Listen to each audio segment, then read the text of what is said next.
Very interesting situation कि हम देखते हैं कि अक्सर बच्चों में ना सिर्फ डिप्रेशन की हम बातें कर रहे हैं बल्कि वायलेंट बिहेवियर भी, और आए दिन आपको इवन जो यंग एडल्ट्स हैं उनके बारे में ये खबर मिल रही है कि वो हाथापाई पे उतर आते हैं, वायलेंट एक्ट्स बहुत ज़्यादा हो रहे हैं।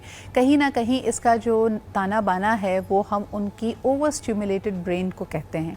और ये ओवर स्टिमुलेशन की वजह क्या है? क्योंकि हमारी जितनी एक्टिविटीज़ हैं वो एक आर्टिफिशियल फॉर्मेट पे चली गई हैं। एक ज़माना था आप गैजेट्स पे अवेलेबल या टैबलेट्स पे अवेलेबल गेम्स को एजुकेशनल कहकर बच्चों को दे रहे थे कि इससे जिनकी मेमोरी इन्हांस होगी, इनके मोटर स्किल्स इन्हांस होंगे।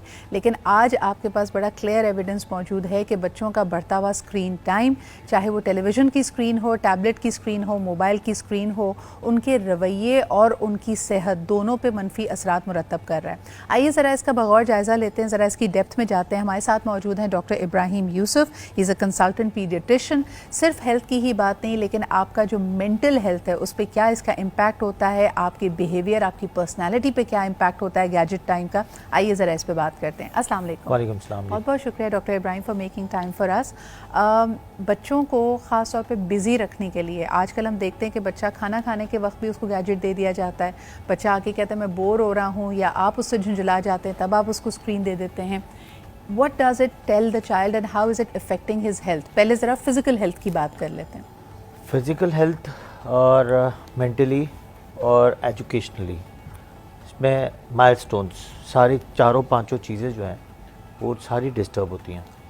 बिकॉज क्योंकि 6 महीने में आप बच्चे को बहुत सारी चीज़ें न्यू ग्रो अप करते हैं जिसमें माइलस्टोन्स ग्रो होते हैं। अब माइलस्टोन में सबसे इम्पॉर्टेंट ग्रोथ होती है आई कांटेक्ट, उसकी बिहेवियर, उसका अटेंशन, उसकी खाना पीना स्टार्ट करते हैं। जब आप सबसे ज़्यादा जो गैजेट्स की बात है दीज डेज़, यानी मतलब समझ लें एक डिकेड गुजर गया और जो मेरे पास पीडियाट्रिक न्यूरोलॉजी के पेशेंट्स आ रहे होते हैं, उसकी सबसे ख़ास बात ये होती है, 2 चीज़ें आजकल जो पेरेंट्स मुझे आके कंप्लेन करते हैं, या तो स्पीच डिले हो जाती है या फिर बच्चा कुछ चों म्यों इस तरह की बातें कर रहा होता है जो आजकल न्यू लैंग्वेज कहते हैं कि इसने बच्चे ने वो वाली ज़बान स्कैन कर ली है, जो ज़बान जो सीख रहा है, जो इसको आपको दिखाई गई है। जैसे कि कोई म्यूज़िक जो कार्टून्स में आ रहा होता है, जो हाइपर एक्टिविटी कार्टून्स में आ रही होती है, वही चीज़ बच्चा ऑटोमेटिकली कर रहा होता है। आप ये देखें कि बच्चे आजकल अगर के पॉप सुन रहे हैं या दूसरी ज़बानों का म्यूज़िक कर रहे हैं, आप उसको सिर्फ म्यूज़िक के तौर पे लेते हैं या हमारे लिए मुश्किल होती है उनकी लिरिक्स को, उनके अल्फाज को याद रखना? बच्चा बड़ा जल्दी पिक कर लेता है। बच्चा इसलिए पिक करता है कि 2 इयर्स में आप कोई भी ज़बान देंगे, उसको 3 ज़बानें दे दें, 2 ज़बानें दे दें, वो पिक कर लेगा। लेकिन सबसे ज़्यादा वक्त किस पे गुजार रहा है वो डिपेंड करता है। बिल्कुल सही। अब मैं माँ बाप को कहता हूँ कि आपने वक्त कितना गुजारा। अब वो कहते हैं हमारा बच्चे का स्क्रीन टाइम तो बहुत ज़्यादा था, कोई 12 घंटे 13 घंटे का स्क्रीन टाइम था। जब स्क्रीन टाइम ज़्यादा होता है तो खुद ब खुद बच्चा उसी पे चला जाता है। अब पेरेंट्स को क्या करते हैं, पेरेंट्स को हम ये टीच करते हैं कि आपको करना क्या है। अब जब आप बच्चा उस पर चला जाता है तो जब एग्रीवेशन बढ़ती है अब उसकी ट्रीटमेंट पे आना पड़ता है। यानी अब जो लाइक एनी सब्सटेंस अब्यूज़ ना, कि आपने एडिक्ट बना दिया फिर तो आपको कट बैक करना पड़ेगा। But before we get into that, doctor Ibrahim मुझे बताएं कि जैसे कहा जाता था कि बच्चे को अगर आपने बहुत ज़्यादा कैंडीज़ या शुगर इंटेंसिव खाना दिया तो उसका सोने का टाइम डिस्टर्ब होता है, बच्चा सोने के वक्त शुगर रश में होता है, बहुत हाइपर होता है। there were studies that say the same thing about screen time, कि स्क्रीन की वजह से आपका ब्रेन हाइपर एक्टिव है तो बच्चे को सुलाना ज़्यादा मुश्किल होता है, उसके बेड टाइम को फॉलो कराना मुश्किल होता है। इसके लिए आप क्या तजवीज़ करते हैं कि what is the cut off time? अगर मिसाल के तौर पे बच्चे के सोने का वक्त रात 8 बजे है तो कितने बजे के बाद उसको स्क्रीन ना दें? पहले तो सिद्रा आपको बात बताऊं, स्क्रीन टाइम आधे घंटे से ज़्यादा नहीं होनी चाहिए। स्पेशली 2 स्क्रीन्स हैं, एक तो फ़ोन की स्क्रीन्स है, एक है टीवी की स्क्रीन्स है। बिल्कुल। टीवी के स्क्रीन्स में आपको सिर्फ वो दिखाना है जो आपको उसको सिखाना है। ठीक है, आप इंटरनेशनली आप जाती हैं, आपने देखा होगा बच्चों को कि वहाँ के बच्चे ज़्यादातर 6 क्लास में जाके वो एजुकेशनल स्कूल्स में जाते हैं, इससे पहले नहीं जाते मोस्ट ऑफ द टाइम, जब तक कि पेरेंट्स बहुत बिजी ना हो। अदरवाइज़ आप देखें कि उनके बच्चे 6 ईयर्स में सब कुछ उनको आता होता है। अब यहाँ की बात लें, अगर आप यूट्यूब पे या कोई ऐसे चैनल्स लगाते हैं जो आपको उसको प्रेप की क्लास की सिखानी है, तो आपको वही चीज़ें सिखानी है जो आपको उसको सिखाने के लिए देनी है।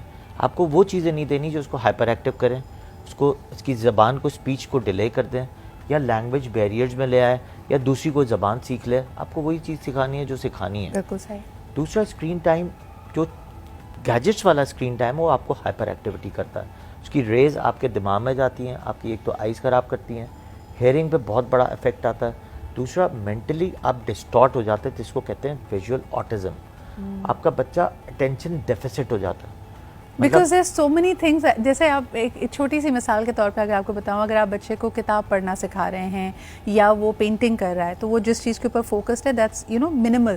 لیکن کسی بھی سافٹ ویئر, کسی بھی کانٹینٹ کو اگر آپ دیکھیں تو اس میں a lot is happening at the same time, اور subliminally بہت ساری چیزیں لائک میں نے کل ایک چیز نوٹس کی which was very disturbing کہ میں نے ایک بچوں کا گیم دیکھا and I saw a child in the playing that game, اور اس نے کوئی 4 راؤنڈس ڈاکٹر صاحب اس کے کھیلے ہوں گے, اور اس کا گیم اس طرح سے تھا کہ either you could be somebody running away یا ایک وہ بندہ جو آپ کو کیچ کر رہا ہے جس نے آپ کو مارنا ہے. چاروں دفعہ میں نے اس سے بعد میں پوچھا بھی تو کہتے چاروں دفعہ randomly he became the colour, اور بار بار سائڈ پہ ایک چیز لکھی ہوئی آ رہی تھی kill them kill them kill them. اب میں سوچ رہی تھی کہ ایک ننا یعنی the child must have been 5 سال 6 سال اس کی عمر ہوگی, بار بار اگر اس کو یہ میسج دیا جا رہا ہے تو imagine the kind of impact it is having on his mind. یہی چیز ہوتی ہے کہ وہ ہائپر ایکٹیویٹی ہو جاتا ہے, اس کو پھر ساری چیزیں وہی کرنی ہوتی ہے جو گیمز میں ہوتی ہے.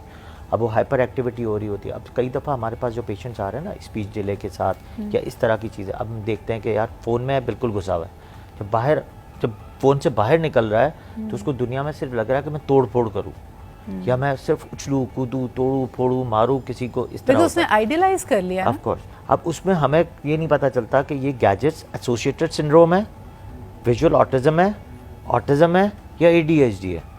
ہمیں ڈفرینس پیدا کرنے میں بڑا مشکل ہوتا ہے. پھر ہمیں ساری اس کو لیولز کو کرانے پڑتے ہیں, سارے ادھر بھیجو ادھر بھیجو, کچھ ٹریٹمنٹس دو, کچھ شانت, کچھ اس کو بٹھانے کے لیے کچھ میڈیسنس دینی پڑتی ہیں کہ کچھ بیٹھے, کچھ اٹینشن ڈیفیسٹ جو ہوتا ہے اس کو چیزیں دینے کے لیے کہ اٹینشن اس کا سینسری کوگنیٹو فنکشن جو ہے وہ بہتر ہو جائے. آپ کو یاد ہوگا کہ بچپن میں ہمیں 1-2 چیزوں پہ بڑا ٹوکا جاتا تھا, جیسے اگر ہم بیٹھے ہوئے اور بیٹھ کے پیر ہلا رہے ہیں, ہاتھ ہلا رہے ہیں, تو کہا جاتا تھا یہ شیطان آپ سے کرا رہا ہے. نانی دادی کوئی بھی بڑا شخص ہوتا تھا آپ کو اس بات پہ ٹوک دیتا تھا. I see that as a very common symptom in kids. جیسے آپ نے کہا نا کہ وہ اچھل کود, وہ ہائپر ایکٹیویٹی ہے. آدھا وقت میں نے پیرنٹس کو بچوں کو یہی کہتے ہوئے کہا سکون سے بیٹھ جاؤ, سکون سے بیٹھ جاؤ, اچھلو نہیں. اور پھر ایونچولی جب وہ بھی اکتا جاتے تو کہتے یا تو باہر جا کے کھیلو یا گیجٹ پکڑا دیتے کہ ایٹ لیسٹ یہ تھم جائے گا تھوڑی دیر کے لیے. تھمتا نہیں ہے, and that's a bad strategy. اس کی ساری سائیڈ افیکٹس ہیں, اس کے اور 2 مزید سائیڈ افیکٹس ہیں جو میں آپ کو بتاتا ہوں. ایک تو آگے جا کے اس کی مینٹل ڈسٹورشن کی وجہ سے اس کی لرننگ ڈسیبلٹی کم ہوتی ہے, کیونکہ آپ نے بھی کتابوں سے پڑھا ہے, میں نے بھی کتابوں سے پڑھا ہے اس زمانے میں. آج بھی ہم کہتے ہیں کہ جو کتاب ہے وہ آپ کی ہے, کیونکہ جو آپ نے مارک کر دیا وہ ساری زندگی آپ کے دماغ میں رہے گی. آپ نے جتنے ٹائم بھی اب گیجٹس میں 10 دفعہ ایک ہی چیز پڑھتے رہیں, آپ کو لگے گا وہ صرف نیا پڑھ رہی ہوں میں. اور جب آپ کتاب سے ایک لائن مارک کرتے ہیں یا پورا پیج پڑھتے ہیں اور دوبارہ اس کو مارک کرتے ہیں, دوبارہ اپنے دماغ میں ریمائنڈ کرتے ہیں, تو آپ کو لگتا ہے کہ یار یہ میری ساری زندگی کے لیے فکس ہو گیا. بالکل ٹھیک ہے. جب بھی آپ اس کو کھولیں گے تو آپ کو لگے گا کہ یار یہ مجھے وہیں پڑھنا ہے. اس کے علاوہ وہی جو چیز کہ آپ کا دا ٹیکسچر آف اٹ, آپ نے صفحہ پلٹا ہے, کتاب نکالی ہے, all this helps you commit things to your memory. تو پلیز اپنے بچوں کا اسکرین ٹائم لمٹ کیجیے. آپ بالکل you not doing them a favour. آپ ان کو زمانے کے ساتھ قدم سے قدم ساتھ چلنے کے لیے نہیں آپ اس کو فیسیلیٹیٹ کریں, in fact you doing them a disservice. بہت شکریہ ڈاکٹر ابراہیم ہمارے ساتھ موجود تھے.